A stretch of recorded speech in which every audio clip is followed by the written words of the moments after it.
Hello दोस्तों, मैं राज स्वागत करता हूँ आप सभी का अपने यूट्यूब चैनल पर। जैसा कि आप सभी जानते हैं, भारत सरकार की तरफ से रेलवे ग्रुप डी की बम्पर भर्ती आ चुकी है। और आज हम इस वीडियो में जानेंगे कि ऑनलाइन फॉर्म फिलअप कैसे करना है, क्योंकि बहुत सारे स्टूडेंट्स फॉर्म भरते समय बहुत सारी गलतियां कर देते हैं, जिससे उनका फॉर्म रिजेक्ट हो जाता है। जैसे कि हम बात करें प्रीवियस भर्ती की, जैसे एएलपी टेक्नीशियन, उनमें बहुत सारे बच्चों के फॉर्म रिजेक्ट हो गए थे। उन सारे रिजेक्शन से बचने के लिए वीडियो लास्ट तक जरूर देखें। हम इस वीडियो में सारी जानकारी डिटेल में एक्सप्लेन करेंगे, जिससे कि आपको फॉर्म भरते समय कोई समस्या नहीं आएगी। और अगर आपका डाउट रह जाता है तो आप वीडियो में कमेंट कर सकते हैं, हम उसका समाधान जरूर बताएंगे। तो सभी विस- तो इसी विषय के साथ हम आगे बढ़ते हैं और जानते हैं कि फॉर्म कैसे भरना है। तो इम्पोर्टेंट डेट्स, जो कि 23/1/2025 से फॉर्म भरना स्टार्ट हो चुका है और ये चलेगा 22/2/2025 तक के। ये कुछ इम्पोर्टेंट डिटेल्स है जॉब प्रोफाइल के बारे में, जैसे कि 18,000 इसका इनिशियल पे है, आप देख पा रहे होंगे। और जो एज ग्रुप रहेगा इसका 18 से 36 के बीच के बच्चे भर सकते हैं और टोटल वैकेंसी 32,438 है। देन थोड़ी एज लिमिट की बात करें तो ये तीन कोविड-19 की वजह से 3 साल एक्सटेंशन सभी बच्चों को मिल चुका है। देन अपर लिमिट एज की बात करें तो जो यूआर एंड ईडब्ल्यूएस के बच्चे हैं, उनको अगर उनका जन्म 1989 से पहले हुआ है तो फॉर्म नहीं भर सकते। और जो ओबीसी के बच्चे हैं, अगर उनका जन्म 1986 के पहले हुआ है तो वो फॉर्म नहीं भर पाएंगे। और लोअर लिमिट की बात करें तो 2007 के बाद अगर आपका जन्म हुआ है 1/1/2007 तो आप फॉर्म फिल नहीं कर सकते। ये कुछ रिजर्वेशन है कम्युनिटी के लिए। बाकी तो सारी डिटेल्स हम लास्ट वीडियो में कवर कर चुके हैं। आज बात करेंगे कि फॉर्म कैसे फिल करना है। हम बात करेंगे कि फॉर्म कैसे भरना है, हम डिटेल में आपको बताएंगे। आप वीडियो लास्ट तक जरूर देखें, हम सारी चीज़ें आपको एक्सप्लेन करेंगे। इसी के साथ आपके लिए आपको अपने गूगल क्रोम में आ जाना है। गूगल क्रोम में आने के बाद आपको आरआरबी अप्लाई सर्च करना है। जैसे ही वहाँ पे railway recruitment board first website आ जाएंगी, उस पर क्लिक करते ही आप आरआरबी की वेबसाइट पे चले जाएंगे। जैसे आप वेबसाइट पे गए, अब ये उसका इंटरफेस है जो आप देख पा रहे हैं। उसमें एक अप्लाई का बटन है जिसमें दो ऑप्शन है। First option create an account and second option already have an account. जिन बच्चों ने पहले फॉर्म भर चुके हैं, जैसे एएलपी टेक्नीशियंस, एनटीपीसी वगैरह, उन बच्चों का ऑलरेडी अकाउंट बना हुआ है तो उनको फॉर्म फिर से अकाउंट क्रिएट करने की ज़रूरत नहीं है। और जो बच्चे न्यू है, फ्रेशर्स, उनको फर्स्ट टाइम अप्लाई कर रहे हैं, उनको क्रिएट अकाउंट करना पड़ेगा। तो हम दोनों चीज़ें बताएंगे आपको, लास्ट तक बने रहे। दोनों चीज़ों के बारे में कैसे है हम एक्सप्लेन करेंगे। जिन लोगों ने पहले अप्लाई नहीं किया है उनको क्रिएट एन अकाउंट पे क्लिक करना है, उनका रजिस्ट्रेशन हो जाएगा। जैसे कि फर्स्ट आपको नेशनलिटी सिलेक्ट करने लेना है अपनी इंडिया से, मैं सिलेक्ट कर लेता हूँ। देन आपको अपना फुल नेम टाइप करना है। वो भी जो मैट्रिकुलेशन सर्टिफिकेट, अपना 10th का सर्टिफिकेट होगा, उसमें जिस फॉर्मेट में लिखा है उसी फॉर्मेट में यहाँ पे आपको वो मेंशन करना है। देन उसको रिटाइप कर लेना है। ये पूछ रहा है देन उसके बाद में कि आपने अपना नाम चेंज करवाए हो कभी। अगर आपने चेंज करवाए हो तो आपको उसका सर्टिफिकेट लगेगा। जैसे कि आप देख पा रहे हैं, लिखा के आ रहा है यहाँ पे कि अगर आपने अपना नाम कभी चेंज करवाया तो उसका आपको सर्टिफिकेट प्रोवाइड करना पड़ेगा आरटीवी के समय। सो हमने तो नहीं करवाया है, मैक्सिमम लोगों का नहीं रहता, तो आप नो कर लीजिए। अगर किए हैं तो यस कर लीजिए। देन डेट ऑफ बर्थ, और उसके बाद में रिटाइप कर दीजिए डेट ऑफ बर्थ को। जेंडर सिलेक्ट कर लेना है। Then father name, mother name. Then then contact details में आपको अपनी ईमेल आईडी और मोबाइल नंबर डाल देना है। ध्यान रखिए कि मोबाइल नंबर और ईमेल आईडी गलत ना हो, क्योंकि ये लास्ट स्टेज तक चेंज नहीं होता, इसलिए इसे केयरफुली फिल करें। जैसे ही आप ईमेल आईडी डालेंगे, ईमेल आईडी डालने के बाद में जनरेट ईमेल ओटीपी का जो ऑप्शन दिख रहा है उस पर क्लिक कर देना है। आपकी ईमेल आईडी पे 6 डिजिट ओटीपी आ जाएंगी, जो यहाँ पे फिल कर देना है। देन मोबाइल नंबर डाल देना है। मोबाइल नंबर के बाद में भी सेम प्रोसीजर, ओटीपी जनरेट करना है, 6 डिजिट ओटीपी यहाँ फिल कर देना है। देन आपको यहाँ पे आधार कार्ड नंबर डालने के बाद में जनरेट ओटीपी। आपके आधार कार्ड पे जो भी नंबर लिंक होगा उस पर ओटीपी आ जाएगा, जो कि आप यहाँ पे फिल कर देना है। देन उसके बाद आपको वेरीफाई पे क्लिक करना है। जैसे ही वेरीफाई हो जाएगा, उसके बाद में नीचे में डिक्लेरेशन एक्सेप्ट कर लेना है। डिक्लेरेशन एक्सेप्ट होने के बाद में पासवर्ड क्रिएट करना है। पासवर्ड क्रिएट करते समय इन बातों का ध्यान रखें। जैसे यहाँ पे मेंशन है कि आपके जो पासवर्ड बनेगा, पासवर्ड में capital letter, small letter, special character and number, इन सब चीज़ों के मिक्स करके आपको पासवर्ड एक क्रिएट करना है। जैसा कि सपोज कीजिए आपका नाम है XYZ, तो आप लिख सकते हैं कैपिटल X, देन YZ@1234। आप कुछ भी पासवर्ड बना सकते हैं, बस उसमें इन सब चीज़ें इंक्लूड रहना चाहिए, जैसे capital letter, small letter, special character और number. Then captcha I am not robot पे सिलेक्ट करना है, व्यू एंड क्रिएट अकाउंट पे क्लिक करना है। ये करने के बाद में आपका रजिस्ट्रेशन कंप्लीट हो जाएगा। रजिस्ट्रेशन कंप्लीट होते ही आपको होम टैब पे चले जाना है। जैसे आप होम टैब पे चले जाएंगे, वहाँ पे फिर से अप्लाई का ऑप्शन दिखेगा। अप्लाई पे देन आपको ऑलरेडी हैव एन अकाउंट पे सिलेक्ट करना है। जैसे आप यहाँ पे सिलेक्ट करेंगे, आपको अपना मोबाइल नंबर डालना है और जो पासवर्ड आपने क्रिएट किए थे वो पासवर्ड यहाँ फिल करना है। उसके बाद आपको आई एम नॉट रोबोट पे सिलेक्ट करना है। वो करने के बाद लॉगिन कर देना है। जैसे आप लॉगिन करेंगे, आप अपने इंटरफेस पे चले जाएंगे। जैसे ही आप प्रोफाइल के इंटरफेस जाने के बाद आपको 3 विंडोज दिखेंगे यहाँ पे, जैसे कि general instruction, online application and application history. आपको ऑनलाइन एप्लीकेशन पे चले जाना है। ऑनलाइन एप्लीकेशन जाने के बाद आपको अपना आरआरबी सिलेक्ट कर लेना है। आरआरबी सिलेक्ट करते समय ध्यान रखें कि पॉसिबल हो तो अपने नज़दीक का ही, अपने जो पास में है वही आरआरबी सिलेक्ट करें, क्योंकि ज्वाइनिंग के बाद फिर बहुत समस्या आने लगती है दूर पोस्टिंग होने के कारण। इसीलिए अपने नज़दीक वाली ही आरआरबी सिलेक्ट करें। बाकी अगर आपको लगता है कट ऑफ की वजह से ये आरआरबी सिलेक्ट करना है तो आप वो भी कर सकते हैं, वो आपके ऊपर डिपेंड करता है। देन डिक्लेरेशन को एक्सेप्ट कर लेना है। I am not currently debarred from any RRB. Then आपको नेक्स्ट कर लेना है। जैसे आप नेक्स्ट करेंगे, आप इस पेज पे आ जाएंगे। जैसा कि आप देख पा रहे हैं, जो डिटेल्स आपने रजिस्ट्रेशन में फिल किए थे वो सारी डिटेल्स यहाँ पे आ चुकी है। देन हम थोड़ा आगे बढ़ेंगे। जैसे कुछ डिटेल्स, जैसे मैरिटल स्टेटस, जिसमें आप शादीशुदा है या नहीं है वो बता देना है। रीजनल, अपना रिलीजियन, अपनी मदर टंग जो भी आपकी हिंदी, इंग्लिश, मराठी जो भी होंगी आप वो डाल दीजिए। देन जो अपना पेपर का लैंग्वेज है वो सिलेक्ट करना बोलता है। इसमें एक बात ध्यान दीजिए, ये मेरा पर्सनल एक्सपीरियंस है, जैसे कि आप अगर इंग्लिश लैंग्वेज से पढ़े हुए हैं, अगर आप यहाँ पे इंग्लिश सिलेक्ट करते हैं तो आप पेपर में सिर्फ इंग्लिश में ही पेपर दे पाएंगे, इंग्लिश लैंग्वेज में। जो बच्चे अगर यहाँ पे हिंदी सिलेक्ट करते हैं, उन बच्चों को ऑप्शन होता है कि वो इंग्लिश सिलेक्ट कर सके। बट जो बच्चे यहाँ पे इंग्लिश सिलेक्ट कर लिए एप्लीकेशन में, उनको एग्जामिनेशन में हिंदी में सिलेक्ट करने का ऑप्शन नहीं आता, यानी क्वेश्चन सिर्फ इंग्लिश में ही मिलेगा। सो बी केयरफुल। अगर आपको टोटल अच्छा इंग्लिश आता है, बोलता है, समझना, तभी इंग्लिश सिलेक्ट करें, या तो हिंदी सिलेक्ट कर सकते हैं। देन यहाँ पे कुछ आइडेंटिफिकेशन मार्क की बात करें तो आप ये सिलेक्ट कर सकते हैं जो भी आपका आइडेंटिफिकेशन मार्क होगा। देन कम्युनिटी की बात करें तो जैसे मैं ओबीसी हूँ तो आप अपने कम्युनिटी सिलेक्ट कर लीजिए। देन आप नॉन क्रीमिलियर से बिलोंग करते होंगे तो यस, और ना करते होंगे तो नो कर दीजिए। देन आपको यहाँ पे अपनी कास्ट डाल देना है, जो भी आपकी सब कास्ट है वो। और देन अपना कास्ट सर्टिफिकेट पे जो भी नंबर है वो डाल देना है।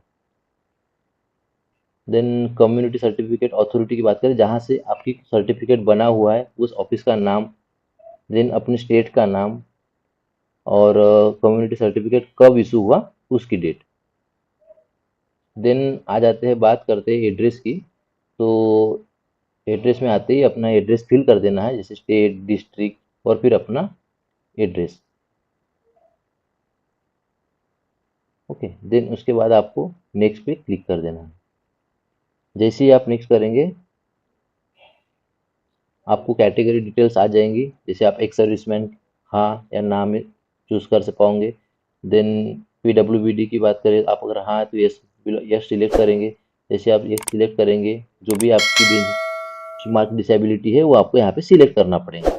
सर्टिफिकेट, सर्टिफिकेट नंबर, जैसे कि जहाँ पे जो भी डिटेल्स है आपको, अगर आप पीडब्ल्यूबीडी से बिलोंग करते हैं तो आपको सारी डिटेल्स यहाँ पे फिल करनी पड़ेंगी। आपके सर्टिफिकेट पे डेट, इशू डेट, सारी डेट मेंशन होती है, वो आप यहाँ मेंशन कर दीजिएगा।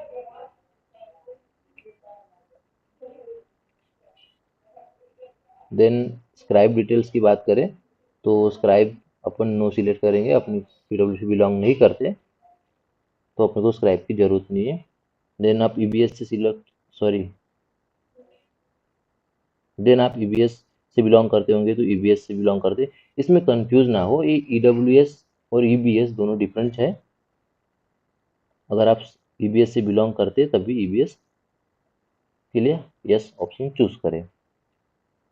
अगर हम बात करें, अगर आप रेलवे एम्प्लॉई है तो यहाँ पे यस सिलेक्ट कीजिए। यस सिलेक्ट करने के बाद में आपको कुछ डिटेल्स फिलअप करनी पड़ेंगी। देन करंट एम्प्लॉयमेंट, जो अभी फिलहाल में वर्किंग है, ये उन सब के लिए है। जैसे मैं सेंट्रल गवर्नमेंट में हूँ तो मैं यही चूज़ करूँगा। देन उसके बाद में कौन सी ऑर्गेनाइजेशन है, कब से कर रहा हूँ और स्टिल वर्किंग हूँ कि नहीं, ये सारी डिटेल्स फिल करनी पड़ेंगी। कोई पीएसयू में होगा स्टेट गवर्नमेंट में तो वो सिलेक्ट करके जो भी डिटेल्स है वो फिल कर सकते हैं। बात करते हैं एक्ट अप्रेंटिस की। तो ये इस वैकेंसी में बहुत इंपॉर्टेंट फैक्टर हो जाता है, क्योंकि इसमें एडवांटेज मिल जाता है। अप्रेंटिसशिप किए बच्चे, जिन बच्चों ने रेलवे से अप्रेंटिसशिप किए हैं, उन्हें रेलवे की ओर से एडवांटेज मिल जाता है। अगर आपने अप्रेंटिसशिप किया हुआ है तो अपने ट्रेड का नाम डालिए, कब से कब तक के आपने ट्रेनिंग किए वो डाल देना है।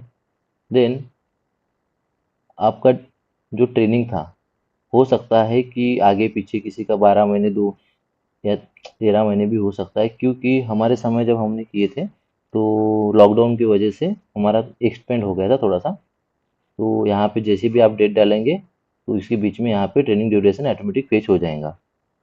और मेन पॉइंट ये है कि आपका रिजल्ट आया कि नहीं। अगर आपका रिजल्ट वैकेंसी के अप्लाई डेट खत्म होने से पहले आ चुका है तभी आप एलिजिबल हैं, अदरवाइज आपके अप्रेंटिसशिप का कोई फायदा नहीं है। अगर आपका रिजल्ट आ चुका है तो यस सिलेक्ट कीजिए। Then certificate number, certificate date और जो आपके मार्क आए हैं वो, और फिर फुल मार्क आपको डाल देना है जो कि मार्कशीट पे दिखा हुआ होता है।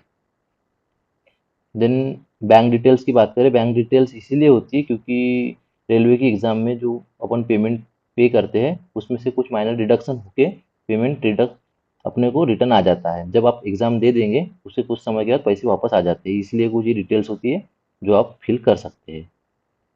बैंक का नाम, आईएफएससी कोड, ठीक है। देन नेक्स्ट करेंगे, क्वालिफिकेशन वाले स्टेप पे आ जाएंगे, जिसमें कि आपको अपने एजुकेशन की डिटेल्स यहाँ पे सारी फिल कर देना है। वो आप कैसे फिल करेंगे हम बता रहे हैं। जैसे आप यहाँ पे आईटीआई किए, आईटीआई सिलेक्ट कीजिए, सारा डिटेल्स डालें, जैसे ट्रेड, स्टेट, डिस्ट्रिक्ट, इंस्टीट्यूट का नाम और कब आप पास हुए वो डेट डाल देनी है। देन सर्टिफिकेट का नंबर और सर्टिफिकेट किसके द्वारा इशू किया गया वो, और सर्टिफिकेट का टाइप, जैसे कि आपका एनटीसी है या फिर एसटीसी है। देन यहाँ पे एनसीवीटी है कि एससीवीटी है, आप वहाँ आपको पता ही होगा, आपके सर्टिफिकेट में मेंशन रहता है, वो आप डाल दीजिएगा। देन ऐड पे क्लिक करते ही ये सारी डिटेल्स आप, जैसे ये ऊपर आप देख पा रहे होंगे, ऊपर में जो आ गया है वैसे आपके इसमें भी ऊपर आ जाएंगे। देन नेक्स्ट पे क्लिक करेंगे। देन नेक्स्ट करने के बाद आप पहुंच जाएंगे अपलोड प्रोफाइल डॉक्यूमेंटेशन पे, जिसमें कि आपको अपनी एक फ़ोटो और सिग्नेचर अपलोड करना होता है, जिसमें कुछ क्राइटेरिया होता है जो कि हम आपको बताएंगे कि कैसे आपको अपलोड करना है, क्योंकि इसमें बहुत सारे बच्चों को समस्या आती है, अपलोड नहीं हो पाता, क्योंकि इसमें जैसे बैकग्राउंड साइज, इन सब चीज़ें मैटर करती है, इसलिए अपलोड होता ही नहीं। जब तक हम फोटो सिग्नेचर का साइज मेंटेन करते नहीं तब तक के फोटो अपलोड होती नहीं, इसलिए उसका कोई जो भी क्राइटेरिया है हम आपको बताएंगे। जैसे कि आप देख पा रहे होंगे जो फोटो है 50 और 100 KB के अंदर रहना चाहिए। देन सेकंड थिंग कि जो उसका पिक्सल है साइज इमेज का, जो 320 × 240 पिक्सल के रेशो में रहना चाहिए। देन कैसे करना है वो भी हम आपको बताएंगे। और जो मेन थिंग है कि इसका जो बैकग्राउंड है, बैकग्राउंड टोटली वाइट रहना चाहिए। 3 चीज़ें आप कर देते हैं तो फोटो अपलोड हो जाएंगी। देन सिग्नेचर में भी सेम थिंग है कि मेन उसका साइज जो कि यहाँ पे दिया गया है, देन ये उसका साइज है 140 से लेकर 160 पिक्सल, और जो वो रहेगा 30 से 50 KB के बीच में। देन हमको बता देते हैं कि वो कैसे करना है। जैसे आप क्रोम पे है वैसे ही जा देना है आपको। देन 5 7 करके वेबसाइट है जिसमें कि आप सारी चीज़ें जो आपको भी एडिट करना है, जैसे साइज बढ़ाना है, छोटा करना है, कम करना है, वो सारी चीज़ें आप यहाँ से कर सकते हैं। जैसे देख सकते होंगे आप, reduce image size, increase image size. अगर आपकी फ़ोटो का आप डिटेल्स चेक कर लीजिए, अगर वो ज़्यादा है तो यहाँ से आप कम कर सकते हैं, या फिर आपकी फ़ोटो की साइज़ कम है तो बढ़ा भी सकते हैं। देन जो पिक्सल चेंज करना है, पिक्सल भी आप यही से चेंज कर पाओगे, आप यही से कर पाओगे जो अपनी ज़रूरत की बात है, जैसे साइज छोटा करना, बड़ा करना और रिसाइज करना। ये 3 चीज़ें यहाँ पे आपको दिख रही है, जो कि आप यहाँ पे जैसे सिलेक्ट करोगे, जैसे कि मैं आपको बता देता हूँ। जैसे आप इस पर चले गए, देन आपको जो भी आपकी फ़ोटो है, सिग्नेचर है, सिलेक्ट कर लेना है और जो डिज़ायर्ड साइज़ है यहाँ से आपको सिलेक्ट कर लेना है। देन सिलेक्ट करने के बाद में डाउनलोड कर लेना है। देन फिर से आ जाना है अपने वेबसाइट पे। अगर आपकी फ़ोटो और सिग्नेचर सेम साइज में हो गई एडिट, देन आप यहाँ पे अपलोड करेंगे तो अपलोड हो जाएंगी। देन जैसे हमने अभी अपलोड कर दिए, देन हम आगे की बात करें तो वो होता है पोस्ट प्रेफरेंस का, जो कि बहुत इंपॉर्टेंट फैक्टर है, क्योंकि जब रिजल्ट लगता है तो ये सब चीज़ें बहुत मैटर करती है। इसे इसलिए बहुत ध्यान से फिल करना पड़ता है, क्योंकि ऑल ओवर लाइफ इस पे अपना काम डिपेंड करता है, जो अपने को पोस्ट मिलेंगी उस पर। सो मैं तो प्रेफर यही करता है कि आपको कोई भी मिले, लेकिन जो आप वर्कशॉप में मिले तो बहुत बेस्ट हो जाती है, क्योंकि वर्कलोड कम, आसानी काम और छत छाया में अपन रहते हैं। बाकी फिर जो पॉइंट्समैन वगैरह है, थोड़ा डिफिकल्ट हो जाता है काम, इसीलिए वर्कशॉप वाले को ज़्यादा प्रेफरेंस दे। जैसे कि आप देख पा रहे होंगे, जैसे ये ACCR असिस्टेंट लोको पायलट है, आप उसे दे सकते हैं पहला प्रेफरेंस। देन अगर आपका इलेक्ट्रिकल से होगा तो लोको सेट वो दे सकते हैं। लोको सेट वाला बेस्ट जॉब होता है। तो क्योंकि हमने भी अप्रेंटिसशिप लोको सेट से की है तो हम देखे हैं वहाँ पे बढ़िया काम रहता है, इसलिए आप लोको सेट वाले जॉब को ही पोस्ट को प्रेफरेंस फर्स्ट दें। देन उसके बाद आप सारे सिलेक्ट कर सकते हैं। फिर जैसे जैसे अपने को लग रहा है कि हमें ये अच्छा है तो अपने हिसाब से भी कुछ पोस्ट अपने हिसाब से भी डाल सकते हैं।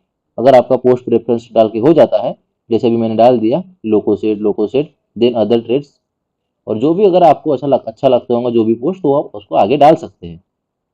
देन डिक्लेरेशन को सिलेक्ट कर देना है, जिस जगह से आप फॉर्म भर रहे हैं उस जगह का नाम डाल देना है।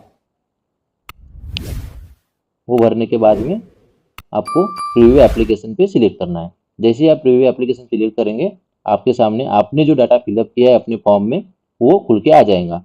इसमें आपको एक बार क्रॉस चेक कर लेना है कि जो सारी डिटेल्स आपने फॉर्म में फिल किए हैं वो सही से फिल किए हैं कि नहीं, क्योंकि एक बार सबमिट होने के बाद फिर बैक नहीं होता, वो सिर्फ फिर मॉडिफिकेशन विंडो के सामने जब ओपन होगा तभी आप उसे चेंज कर पाओगे, और उस समय अपने को उसका कुछ पेमेंट करना पड़ता है। इसीलिए इसी समय अच्छे से चेक करके फॉर्म फिल कीजिएगा।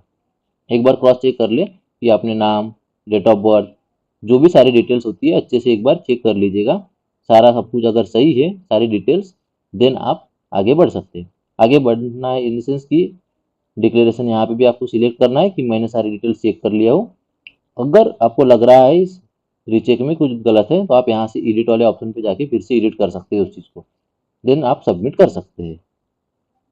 देन सबमिट होने के बाद में जो पॉइंट आता है पेमेंट का, जैसे आपका सबमिट हो जाएगा आपको पेमेंट वाला ऑप्शन आ जाएगा।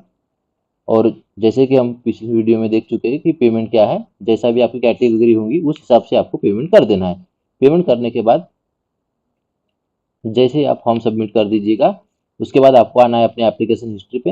एप्लीकेशन हिस्ट्री पे आने के बाद में जितने भी सारे फॉर्म अपने RRB के अप्लाई किए वो सारे यहाँ पे शो करेंगे। जैसे कि आप देख पा रहे होंगे जो भी मैंने फॉर्म फिलअप किया है यहाँ पे शो कर रहे हैं, वैसा ही इस सेम जगह पे आपका जो ग्रुप डी का है वो फॉर्म भी शो करेगा, जिसमें एप्लीकेशन स्टेटस अभी नील रहेगा। देन पेमेंट स्टेटस की जगह आप पेमेंट कर सकते हैं, जो कि आपकी जगह पे पे का ऑप्शन आएगा। तो यही थी सारी डिटेल्स जो हम आपको बताना चाहते थे। अगर आपका कोई डाउट रह जाता है तो आप कमेंट कर दीजिए, और इस नोटिफिकेशन का लिंक हम डिस्क्रिप्शन में दे देंगे, आप वहाँ से डाउनलोड कर सकते हैं, और अप्लाई लिंक का भी लिंक हम डिस्क्रिप्शन में दे देंगे। थैंक यू फॉर वॉचिंग और वीडियो।